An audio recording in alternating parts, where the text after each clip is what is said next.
మిరాయి నాకు చాలా రీసెర్చ్ పరంగా అంటే అది ఇలా ఉండకూడదు, అలా ఉండకూడదు, ఇలా ఒక సినిమా రాలేదు, మనకి రిఫరెన్స్ లేదు, ఎక్కడి నుంచన్నా తెచ్చుకుందామంటే ఇలాంటి ఫిక్షనల్ క్యారెక్టర్స్ మనకొచ్చింది లేదు. పోనీ ఈ క్యారెక్టర్ ఇలా ఉంటదా అంటే డైరెక్టర్ గాని, మా రైటర్ గాని 'కార్తీక్ వర్మని' వీళ్ళు అహా! ఈళ్ళు ఇలా ఉండరు. అంటే కథ చదువుతుంటాను. నేను సీన్ చదువుతుంటాను.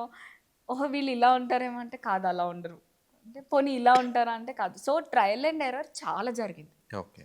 అంటే లాట్ ఆఫ్ అంటే స్కెచెస్ గానివ్వండి, ట్రయల్ అండ్ ఎర్రర్ మేము కాస్ట్యూమ్స్ చేసి ట్రై చేసింది కానియండి, డిజిటల్ రెఫరెన్సెస్ అంటే చాలా చేసాం దానికి.